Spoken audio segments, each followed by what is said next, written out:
Welcome, everyone, and thank you for joining us for today's webinar, Exploring Plant-Based Food Innovation Using HPP Technology, brought to you by Hyperbaric. I have a few housekeeping notes to go over before getting started today. If you have any technical issues whatsoever, please use the chat box and the team will respond right away. Please keep in mind, all attendees have been muted for today's webinar, but we do want to keep this session interactive as possible, so please type your questions in the chat box and hit send to submit them. At the end of the presentation, we'll be having an exciting 15 Q&A chat, so stick with us. Our panelists for today are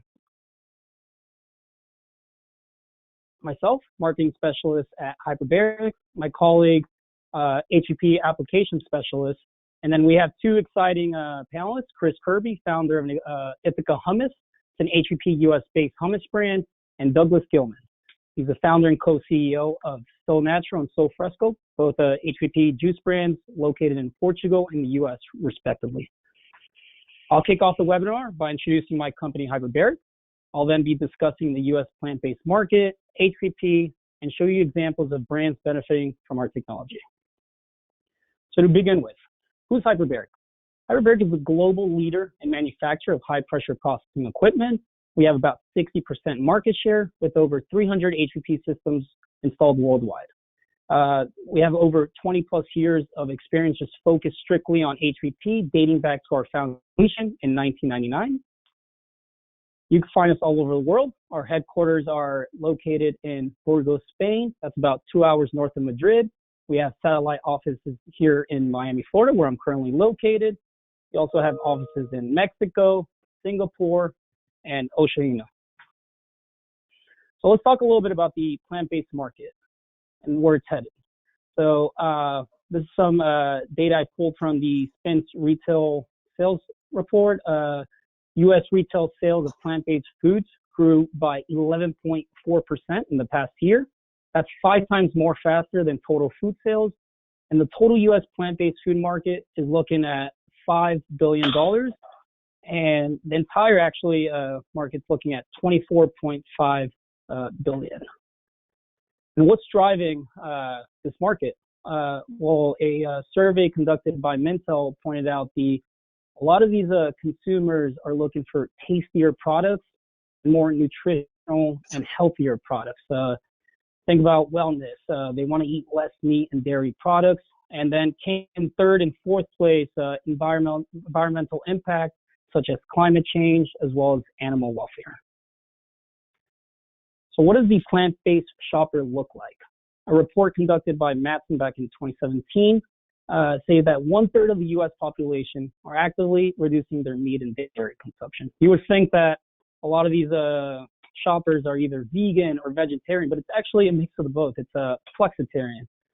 They reported 29%, which is about 1/3 of the U.S.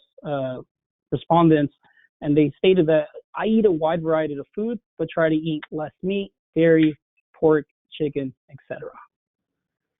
So how does this plant-based product align with HPP? So before anything, let me introduce to you what HPP is. HPP is a non-thermal food preservation technology, meaning there's no heat involved. It instead uses water and high pressure to inactivate foodborne pathogens such as Salmonella, Listeria, E. coli. It also reduces spoilage microorganisms.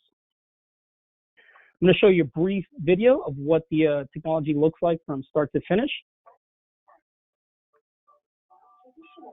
So this is our HPP Impact technology. Products are filled up in their containers in their final packaging.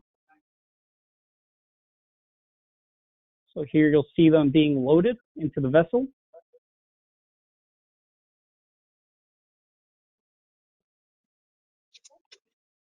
The vessel is then aligned with the yolk,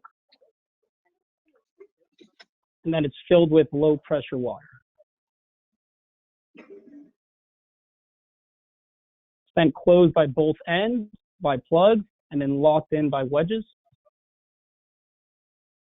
And pressure then starts being applied to the product isostatically. This pressure reaches up to levels of 87,000 psi. While the range typical HPP recipe is about 180 seconds at 87,000 psi. And while this is taking place inside, that's where you get a lot of these benefits, such as the inactivation of foodborne pathogens, shelf life extension, and so on. So then the container is then pulled on the other end of the vessel, and then you have a HPP product.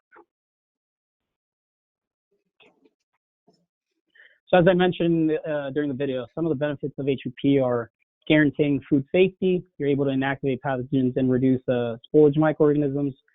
Since the product is packaged in its final packaging, there's no possibility for recontamination, going along with food safety. You're able to extend shelf life without only using water and high pressure, so there's no need for preservatives, meaning you're able to develop cleaner labels. You're also able to preserve nutrients since there's no heat involved, and also by extending the shelf life, you're also able to reduce food waste. So how does HPP align with the plant-based movement that's going on? As I reported earlier in the survey, taste and health are two of the main factors driving the plant-based market. And HPP actually maintains the fresh taste of plant-based products without altering its nutritional profile. And as I mentioned earlier, you're not using preservatives, so you're able to enable clean labels. Take, for example, Ithaca's lemon dill hummus. If you take a look below, ingredient list, these are all ingredients that are pronounceable, things that you could find in your refrigerator. So, for example, chickpeas, water, organic sunflower oil, cold pressed lemon juice, tahini, fresh garlic, vinegar, salt, dill, crushed red pepper. There's no funky names in there. So, what HPP plant-based applications are out there on the market? So before anything, let me show you what that market looks like. We have juices and beverages leading the category with 24%. We have also salsas, plant-based, and fruit products leading with 21%. And then under that also falls our avocado and baby food products, and that makes up at least about almost half, looking at around 46%. So here are a few examples of HPP juices and beverages. To the left, we have juices. These are cold pressed juices that are then HPP'd. They contain mainly fruits and vegetables. Here we have Suja, Sofresco, which we have Douglas joining us here, and he'll touch on more about his products. This is a refreshing lemon apple mint. We have Origin Almond. This is a almond-based cold pressed juice. Really exciting product. For smoothies, Evolution Fresh, they also have cold pressed juices. There's another leader in the category. Genius, this is a coconut smoothie based smoothie. Then we have another Sofresco product. This is another exciting product that's recently innovating here in the US. These are smoothie bowls with granola crackers on top. For plant-based milks, we have milk. It's actually one of the first US plant-based milks. Inside Now and Forager. We also have cold brew teas and then cold brew coffee, which also have been recently trending. So for plant-based dips, sauces, and dressings, this is kind of a very exciting space. There's a lot of innovation taking place here. The hummus has definitely taken the lead in this space, which is why we invited an exciting panelist, Chris Kirby. He'll be touching on some of his hummus products and some of the innovation he's been doing around it. We also have Roots Hummus, Promise. These are very protein, heavy, healthy dips. So we have also Good Foods plant-based dips, Hope, and Bitchin' Sauce.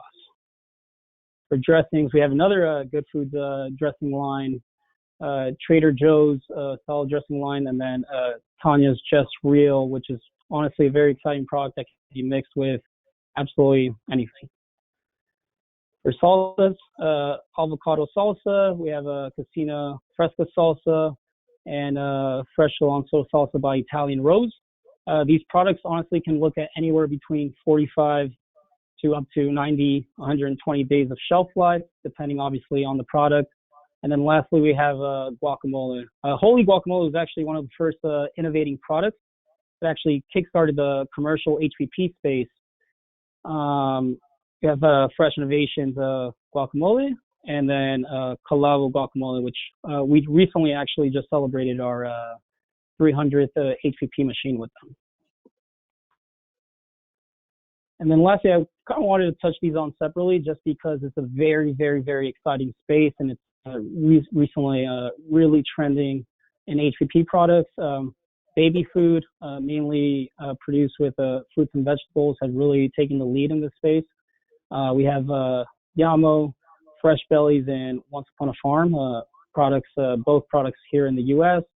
And ready-to-eat meals. You can see below line of ready-to-eat meals, and then to the right we have soups. These are either drinkable and also can be packaged in bowls. We have Tio Gazpacho, Renourish, Bonafide, the Soup Spoon, which is based in Singapore, and then Simplicity. But yeah, I wanted to conclude my presentation by mentioning the Cold Pressure Council. This is an organization that facilitates and promotes industry standardization. They focus a lot on user education and promoting a lot of these benefits to increase consumer awareness. Hyperbaric is one of these founding members alongside some of our customers such as Good Foods, Evolution Fresh, Suja, West Liberty Foods, and Universal Pure and APC, which are both tollers, meaning they provide HPP services to other companies.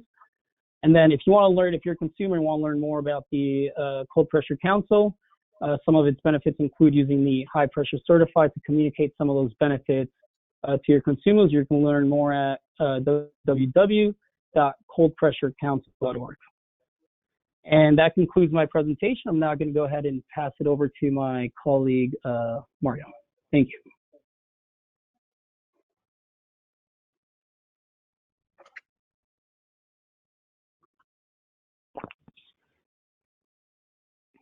Hi, everybody.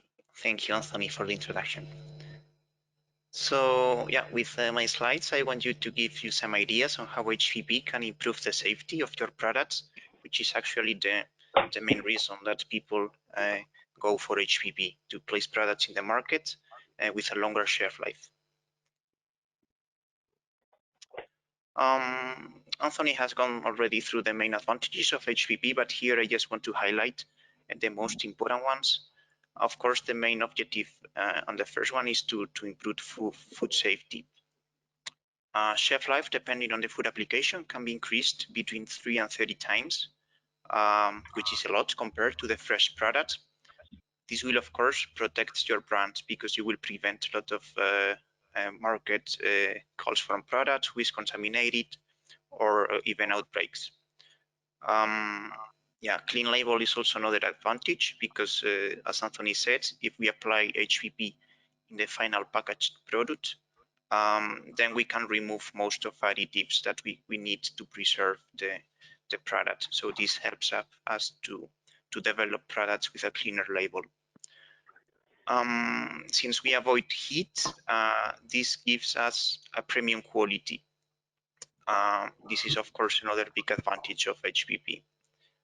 And yeah, of course, since we are killing all pathogens, this will give us permission to ship products to more demanding markets. For instance, the US, because there is a very strict regulation for any product in the market. So many companies are taking the advantage to place products there, or even Japan or Australia, who are very demanding markets. Here I try to compare like HPP versus thermal processing because the aim of both processing steps is the same, to extend shelf life and guarantee safety. But this thing is achieved in a different way. For instance, with HPP, we use pressure instead of heat. And of course, that gives disadvantage to remove the heating step that not only changes taste and flavor, but also change some of the quality aspects of the product. The good thing with pressure is that it is transmitted immediately, whereas in heat pasteurization, we have a gradient. We have to heat the surface of the product. We have to wait until heat reaches the center of the product. And the effect of this is like we are overheating the the surface of the product. But with HPP, the pressure is the same in all points immediately. With pressure, we don't have any change on chemical compounds. This is a good thing to preserve nutrients and other bioactive compounds such as polyphenols or antioxidants. Whereas heat induces this chemical compound breakage. Most of them are destroyed, so we are losing nutritional quality. And also because we avoid heat, we don't change the flavor or the color of the products. So as I said, I will focus my presentation mainly on how to achieve food safety in plant-based products. One thing you have to keep in mind is that depending on the raw materials you have to worry about different pathogens, as you can see here. For instance, E. coli is quite frequently found in sprouts, leafy greens, or even apple products. Salmonella, on the other hand, is quite often found in tomato, cantaloupe. Here I have sesame seeds or even coconuts. But if we talk about Listeria, well, this pathogen, if you work in the food industry, you should know already that it's present everywhere, but mainly in frozen products, dairy products, in processing and food processing environments is quite oftenly found, so we have to control it. And we don't have to forget about viruses. Viruses get into food mainly through the water that we use to irrigate our plantations. So yeah, they are quite commonly found in leafy greens, berries, as you see here, where outbreaks are quite often, and so on. So yeah, as you can see, HPP can actually control all of these pathogens. I have here 3 examples. Starting on the left, you have avocado paste, then you have guacamole, which is like more processed avocado products, and then we have a tomato sauce. You can see that applying 87,000 psi, which is equal to 6,000 bar for 3 minutes, we can achieve more than a 5-log reduction for all the 3 main pathogens I mentioned, E. coli, Listeria, and Salmonella. Here you have a similar example, but even with a lower pressure. In this case, it's only 7,250 psi for 2 minutes in 2 different products, Mexican salsa and guacamole. In this case, products are more complex because they include many ingredients. And in this particular study, they included some peppers that were contaminated with salmonella. So this is a nice example to show you how HPP can control this pathogen in more complex products, since you are bringing more hazards in your product when you blend more ingredients. So you see, yeah, that using like different acids here, they use the vinegar or lemon juice to adjust the pH. So this intervention was more than enough to control salmonella in these products. Very popular products right now are these kind of vegetable burgers, which of course HPP can enhance food safety. In this study, they tried to see the effects on Listeria and E. coli, and you can see that applying 6,000 bar for 4.5 minutes was more than enough to reduce the load of these pathogens. Another big advantage that you can see in this example is that the color of the product remains stable. You can see on top what happens with beef. Color changes quite a lot, but a good thing with plant-based products is that the color remains stable because the proteins that we have in the product are already stabilized before HPP, so we are able to keep color stable. Another very popular example are vegetable milks, like non-dairy alternatives for people who prefer to drink non-dairy products. This is just one example on tiger nut milk, which is very popular. And again, you can see how working with 87,000 psi is more than enough to achieve this 5-log reduction or even more for E. coli, Salmonella, or Listeria. What you can see on the right side of slide is that we are also able to maintain quality attributes or functional properties in this product. You can compare here the non-processed product, which is the gray bar right below. In blue, I represent the effect of HPP, and in red, you can see the effect of thermal pasteurization. So in all cases, for antioxidant activity, total phenols, and vitamin Z, you can see how HPP maintains the product closer to the non-processed product, whereas heat pasteurization drastically reduces the concentration of these compounds. Yeah, I also mentioned viruses at the beginning, and of course HPP can help in controlling them in the food. I have here an example with norovirus, which is the most common cause of outbreaks or sporadic cases of diarrhea, for instance. It gives some issues in berries. Strawberry, for instance, I have this example here where I show that with a very mild processing conditions, for instance, 58,000 psi, we are able to inactivate norovirus and deliver fresher products and of course safe products. So to achieve this food safety objective, we have to control two different parameters: the process parameters, which are mainly pressure and holding time. But then when designing a new recipe, we have also to pay attention to the characteristics of the product. And mainly we refer here to pH and water activity. So now I will show you how all of these parameters affects to the activation of microorganisms. When talking about process parameters, pressure is the most important one. It sounds obvious, but increasing pressure also increases the lethal effect of HPP. So typical conditions in the food industry are 5,500 bar to 6,000 bar. And yeah, here you have an example of this thing I have just said. This graph shows you inactivation. So as we move to the right, as we increase the pressure, you can see that the inactivation also increases. This is also nice to show the effect on different products. It's not the same applying HPP to diced tomato than applying HPP to a whole tomato.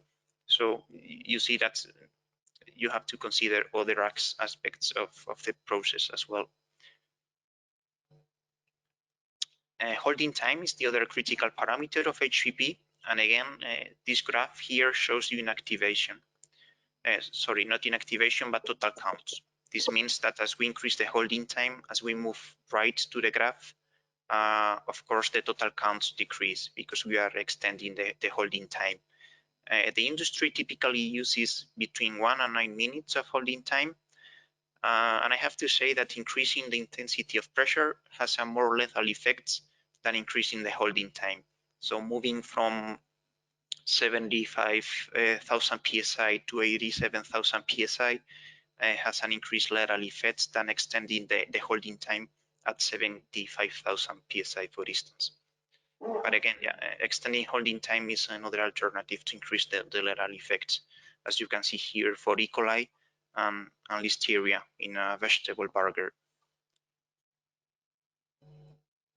When talking about the products, we have these two parameters, pH and water activity. In the case of pH, it works in synergy with HPP. This means that low pH values increase the lethal effect of HPP.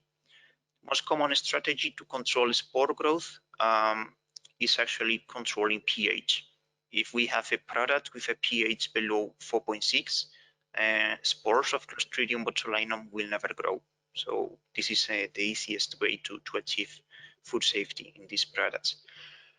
And yeah, the example here shows you how as we move right to a lower pH value from the control to a more acid product, we are able to completely eliminate salmonella in these two cases.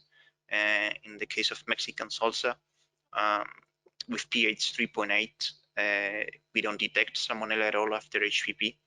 And in the case of guacamole, it is at pH 4.3 that we are able to completely remove salmonella from the product. And yeah, water activity is the other parameter.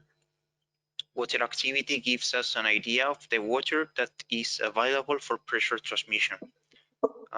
It is a value that ranges from 0 to 1, and we normally start to see resistance from microorganisms when water activity is below 0.96 or 97. I just have here 3 examples. For instance, pesto, tahini, which is a paste of sesame seeds, and peanut butter. All these 3 products have a very low water activity, and as you can see, there is no difference between before and after HPP. This is because the low water activity protects these pathogens from the inactivation.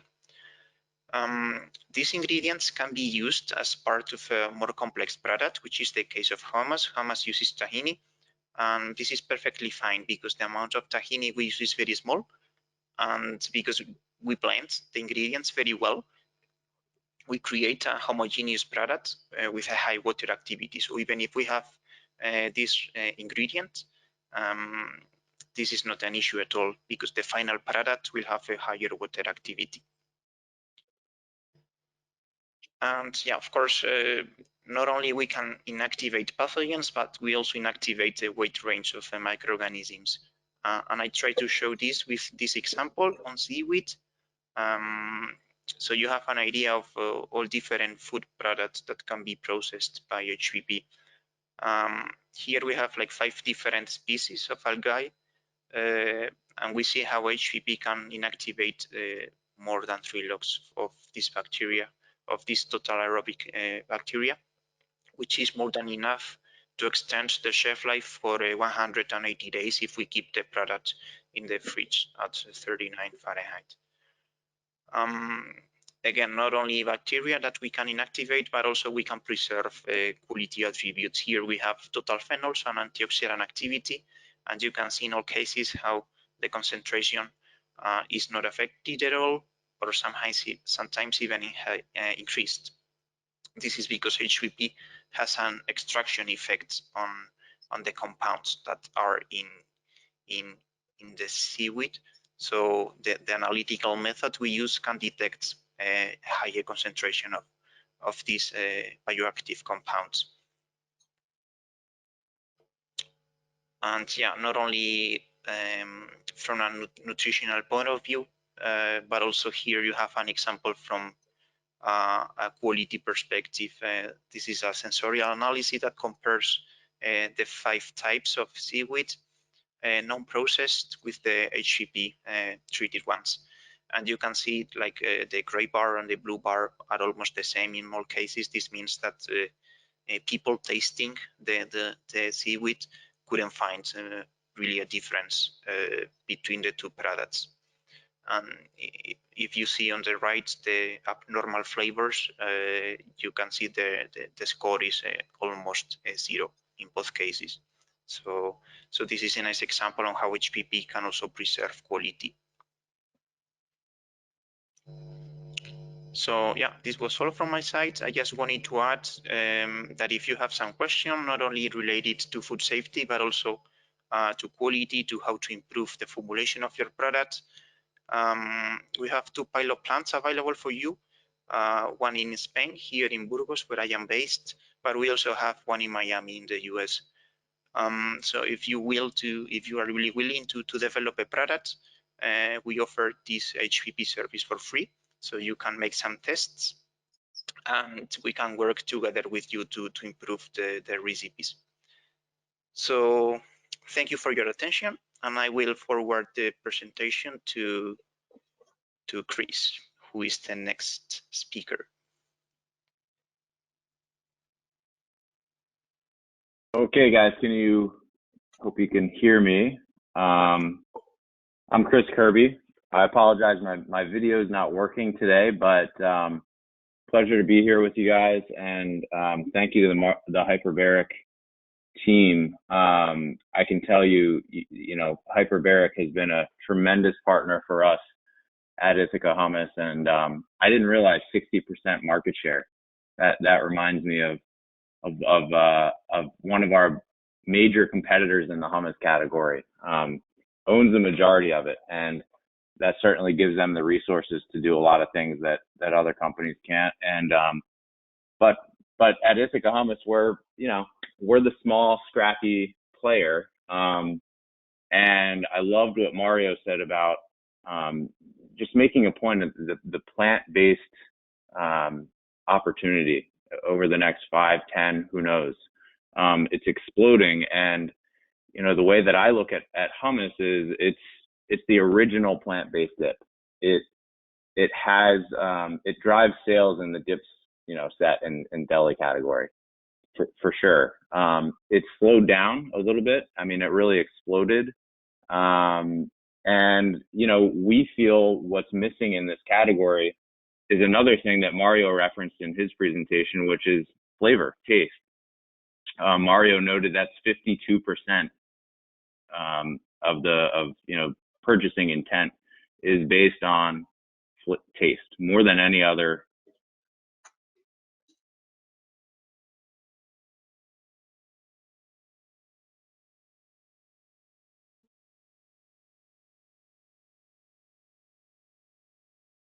Hi, Chris. If you don't mind, I'm going to go ahead and transfer the presentation to Douglas. Have him do his presentation, and meanwhile, let's try to get your audio back on. Give me 1 second.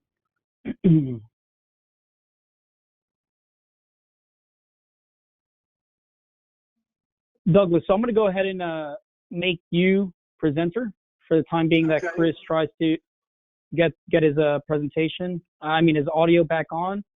So I'll go ahead and switch it over to you. At any moment, you could turn on your camera and your presentation. We could continue things. Hi, my name is Douglas Kilman. Can you hear me? Yeah, we can hear you perfectly fine. Is that okay? Hi, everybody. So, Chris, I was not expecting to start so fast, so please get ready as soon as possible. We're all waiting to see your presentation. Okay, so my name is Douglas Gilman. I'm the co-CEO of the GL Group. Okay, so we are a 80 years old company. Has been always in the same family, the Gilman family. We've started in 1942, so we've started in a war. We've passed through many wars. We are now through this big war that we don't see the enemy, but it's a big one.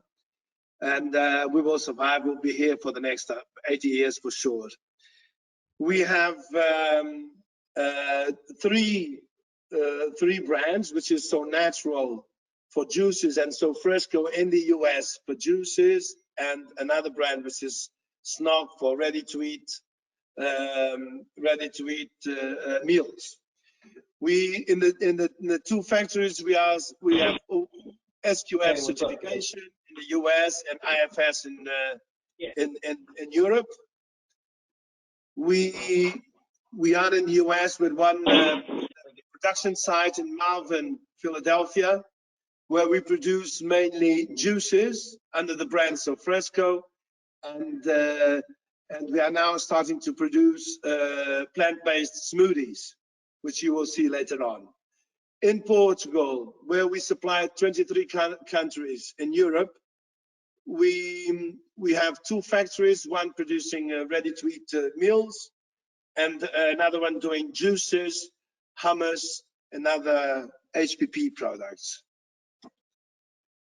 So in Melbourne, we have a highly automatic factory with 30 workers, 3,000 square meters, and we are doing mainly juices.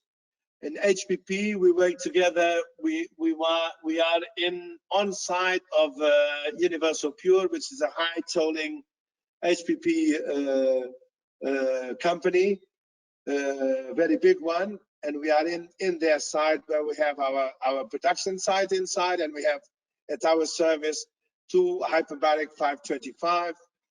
And in Azambuja, Portugal, we have two factories. It's a bigger site. It's a 9,000 square meter site, and we have the smoothies, the hummus, the salads, the ready-to-eat drinks, all in HPP.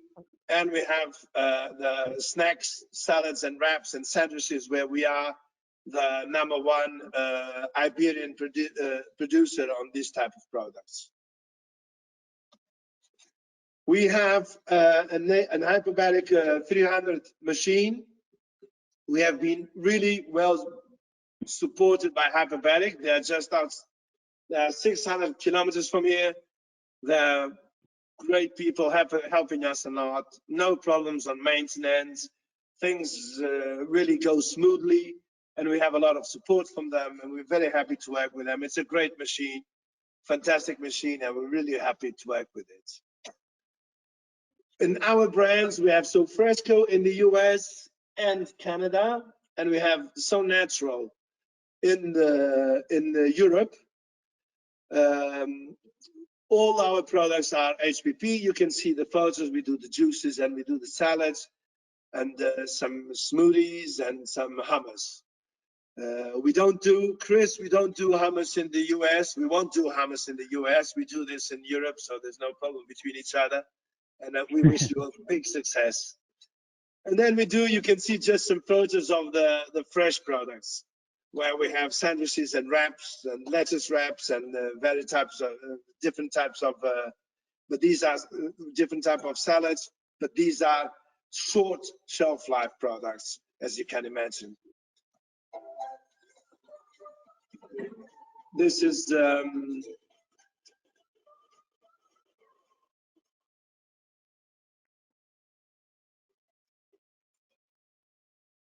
so this is a little bit the story of the brand So Natural, how we do it, how we produce, how we did it in HPP. We are the oldest HPP brand.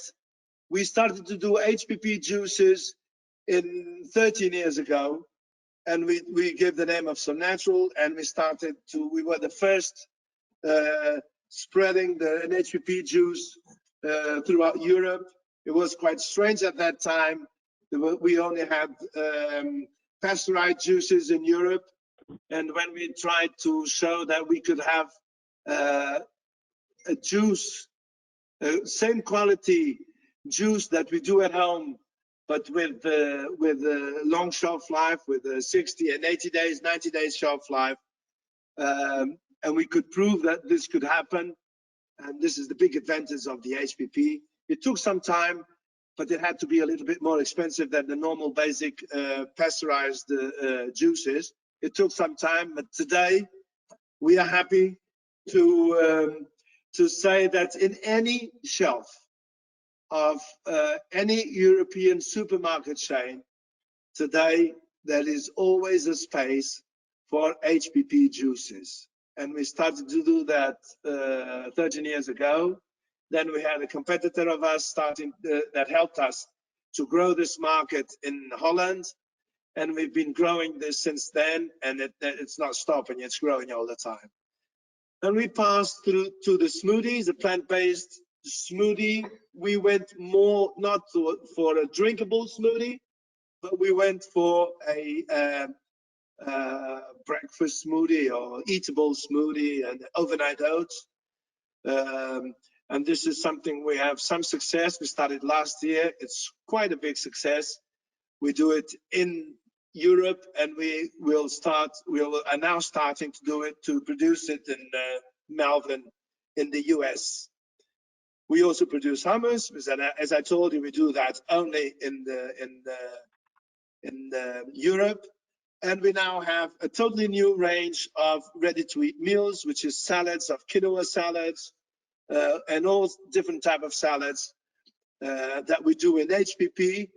So and this will give us the opportunity to sell this type of salads with 60, 90, and 120 days shelf life, and replicating exactly what we do at home. A salad, a quinoa salad, or other type of these grain salads. It's exactly the same product with shelf life. And we are having some success in listing it in the biggest supermarket chains in Europe. We hope to be in the US with it as soon as we can, probably in the autumn. So this is the type of product that you can see that it comes out. They are really, really good, and when you look at it, you want to eat them. They're really nice and fresh, with shelf life. And this is the type of product I'm just showing you. You can see.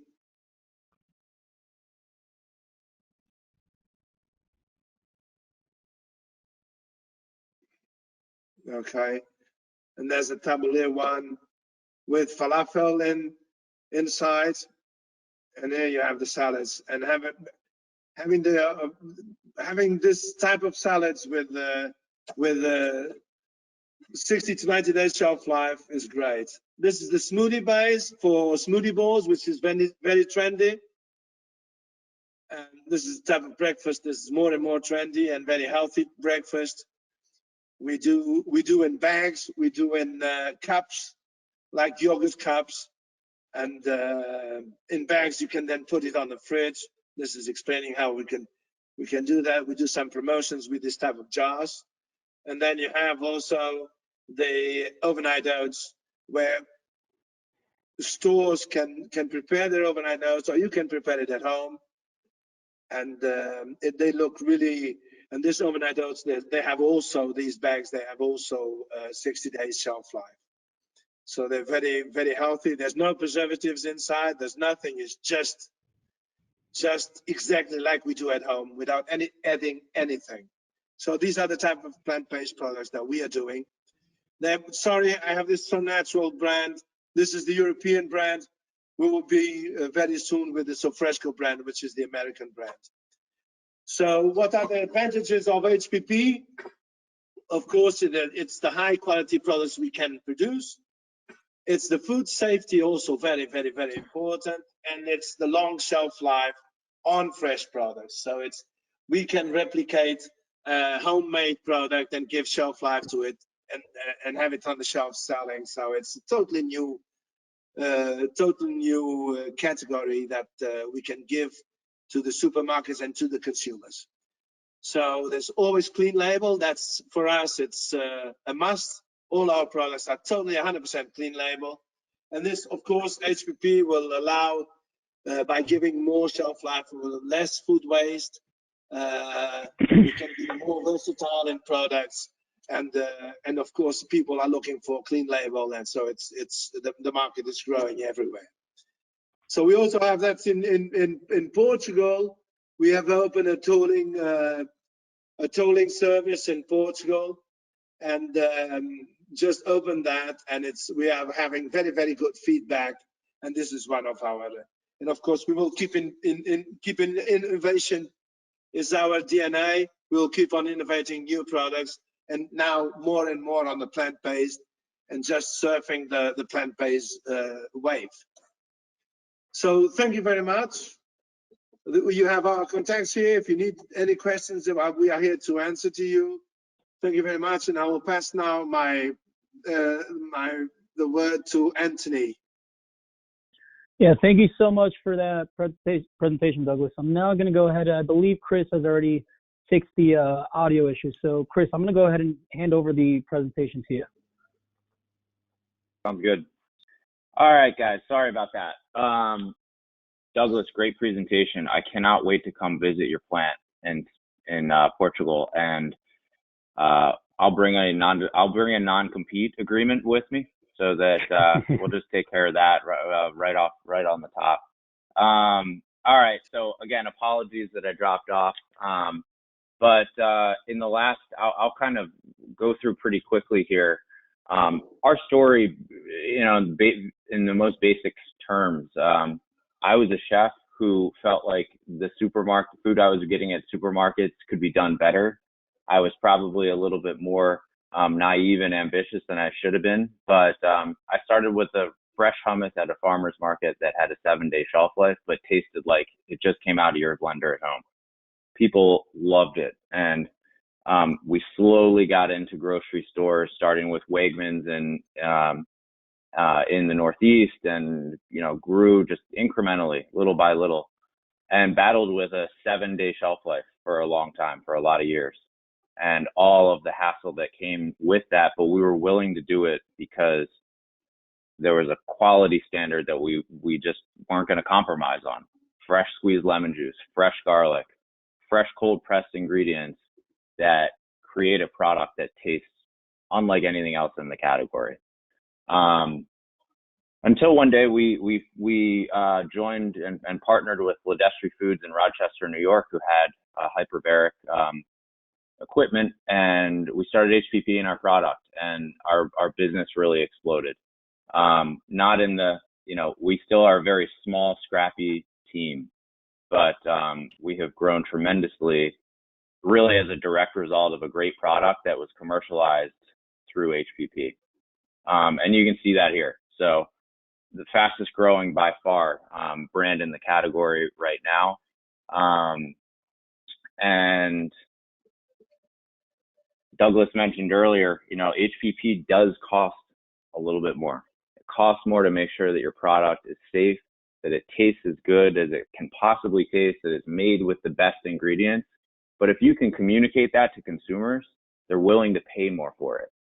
The numbers that you see on the screen are the average retail price over 52 weeks once you take out all the promotions and everything.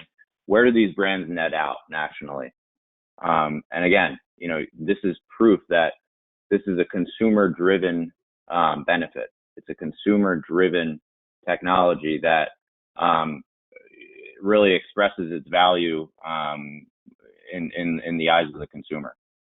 Also, not a direct result of HPP, but there's a story there. But our packaging, it makes more sense to use packaging and the volume of product that really minimizes headspace in an HPP container.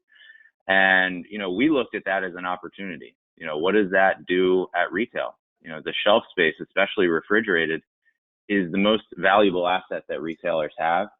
Our packaging is designed in a way to save space throughout the supply chain. Best-in-class retail partners, as I mentioned, we're in about 6,000 stores today. We've tried to make sure that the shoppers who shop in these stores are the right type of early adopter that are willing to be educated on the benefits of our product, and we've had a lot of success doing it that way. When you look at our product versus the category, cold pressed lemon juice, fresh garlic, these are the cold pressed ingredients that I'm talking about. Organic sunflower oil, we're high pressure processing. None of these guys are. By far the safest product in the category, I would say as well. And then you can see on the bottom, no heat pasteurization. We've talked about that today, and the benefit of keeping your product cold throughout manufacturing. If you're using fresh ingredients, you have to do it. No preservatives, no citric acid, and packaging that really speaks for itself. Bold. We've got an authentic origin story that we love and talk about all the time. Real ingredients that aren't just on the bottom of the container in the ingredient list, but actually deserve a space on the side where consumers can read that. And then quality standards that we uphold through our cold process, HPP, fresh ingredients, no preservatives, all clean label.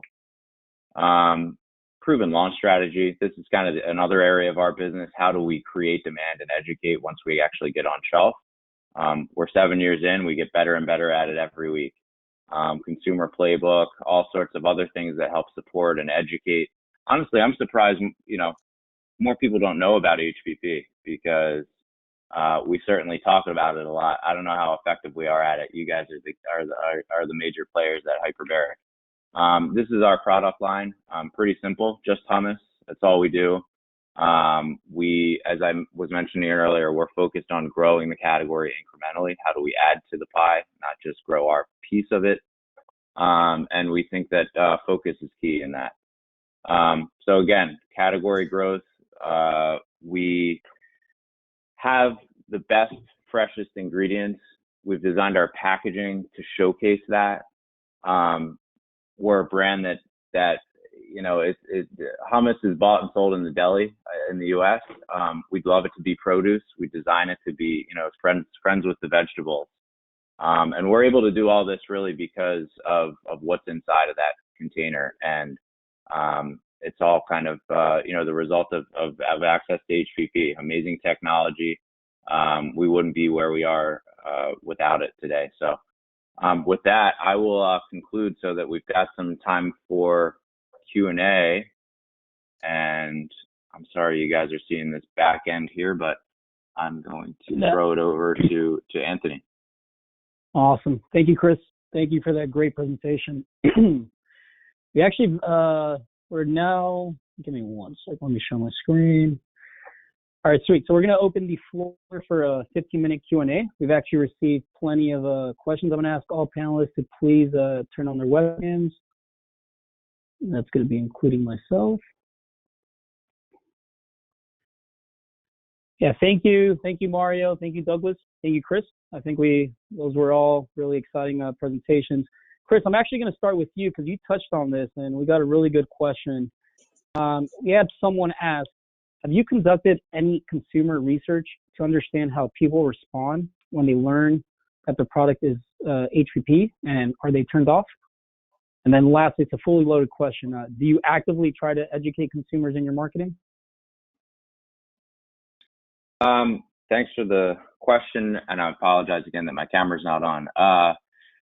So we have lots of consumer research. We do very scrappy, user research with our fans, and we know that the benefits that HPP provide a ton of value for them in their lifestyle. How HPP comes into that conversation is something that we have, really tried to refine over the years. And I would say, most accurately right now, it's a benefit, it's a feature. It's not necessarily for us been a big priority as a consumer facing message. We try to focus on the features and benefits that result from HPP instead. Absolutely. We've got another question here. I think this could apply to both you and Douglas.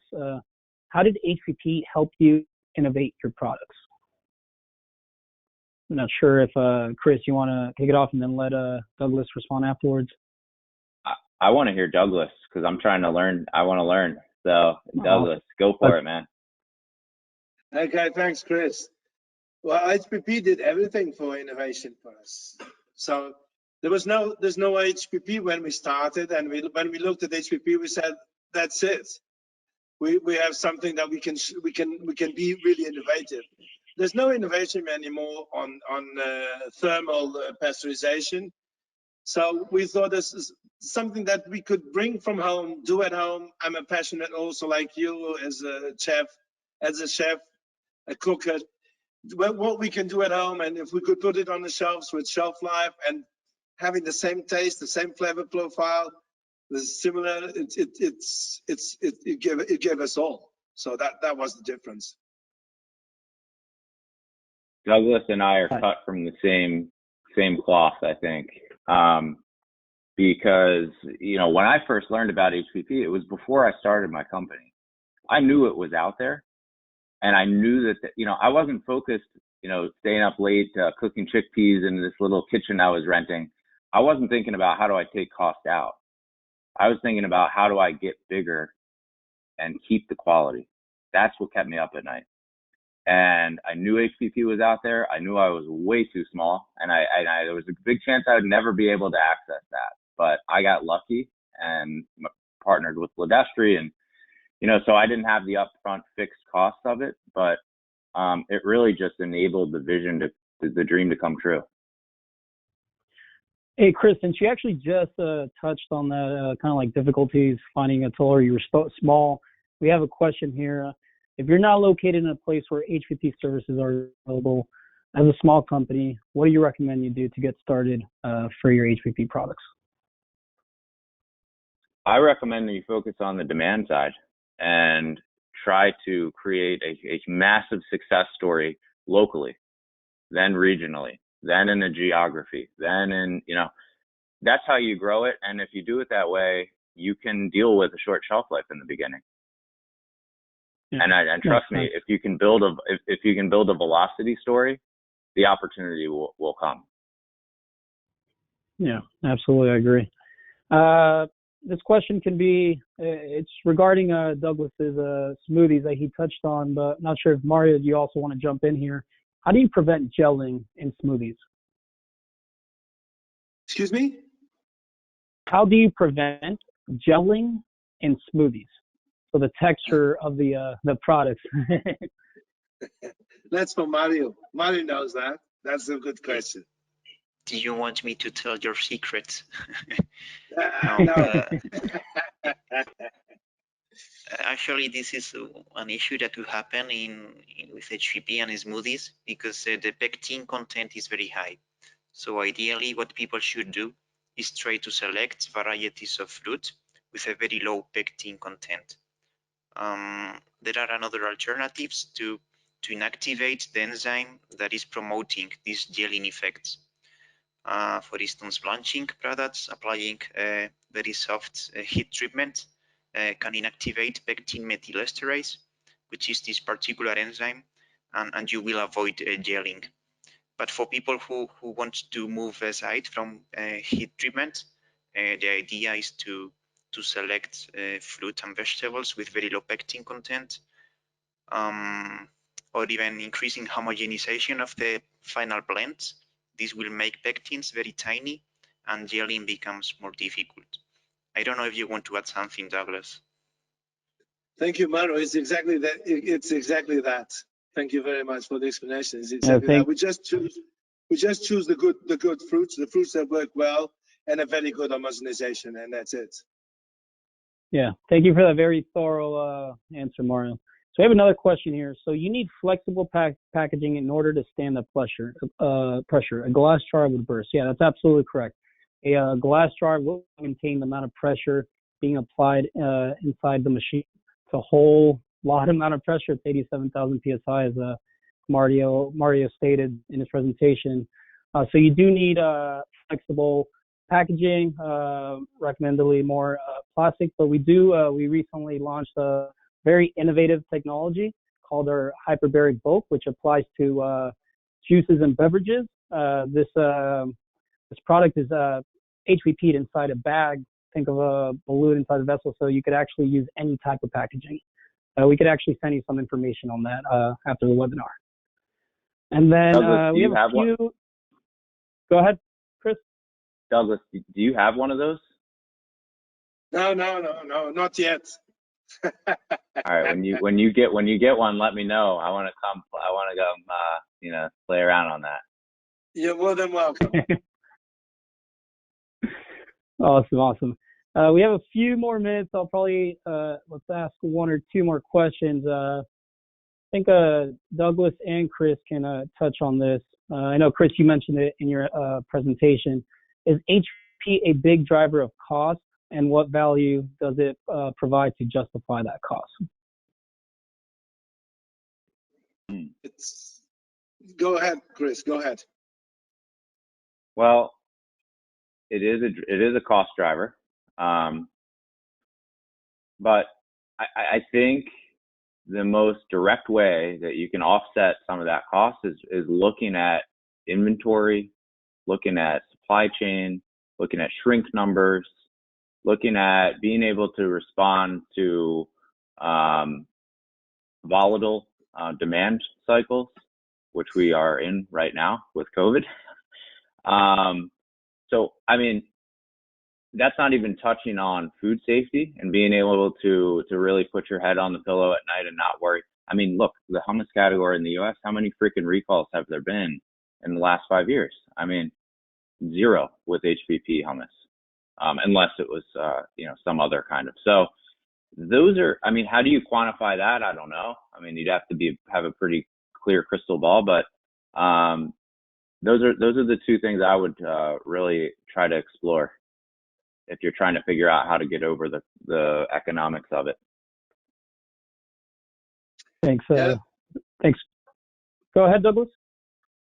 Yeah, the other thing is, if we do a juice at home, for instance, if we do a juice at home, it's more expensive than buying a juice from a highly pasteurized, concentrated juice in the market. So you just what you add on cost, it's not so, for what you get, it's not so expensive. Yeah, I would agree. Mario, you could answer this one. And it's a question I believe goes around in the HPP industry quite often. HPP is termed a non-thermal treatment, but what is the actual treatment temperature? Is it room temperature? What heat is being applied during that process? No, it is actually a cold treatment. We can control the temperature of the water that we use to increase pressure. HPP equipment in the industry normally works between 39 Fahrenheit and 35 Celsius. I don't know the equivalent to that, sorry. It's between 4 and 35 Celsius. So it is true that as we increase pressure, we are slightly increasing temperature. There is a rule of thumb that says that every 1000 bar, temperature increases 3 degrees Celsius. So if we work at 6000 bar, this means that we are increasing temperature 18 degrees Celsius. And this is a reversible process. As soon as we release the pressure, the heat dissipates. So you cannot tell that the product went through this slight temperature increase. And because it's for a very short period of time, this has no effect at all in the product, because it's very short time and because temperature is very, very low. Awesome. Thank you for clarifying that for us, Mario. And then let's end it with this last question we just got. Douglas and Chris can answer this. Have you noticed any problems with PET packaging denting after HPP processing? What would you consider an industry standard for percentage of denting is? I'll go quick because I don't have a whole lot to add. We use polypropylene, so can't answer that. Douglas, I hope you can, man. I just wanted to the question is, what is the problem of PET?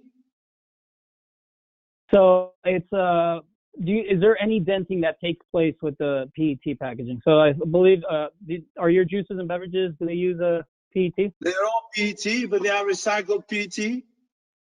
So okay. we're working from 30 to 80%. 80% in some clients, 80% PET, recycled PET. So this is what we're going more onto the 80% recycled PET, if this is the question. So I don't think it's a big problem today. We have PET. It's PET or plastic. If it's recyclable, it's cheaper to transport. There's a big fuss about this. If we treat well the plastic, if we put it on the right rubbish bin, if we do it well, it can be recycled.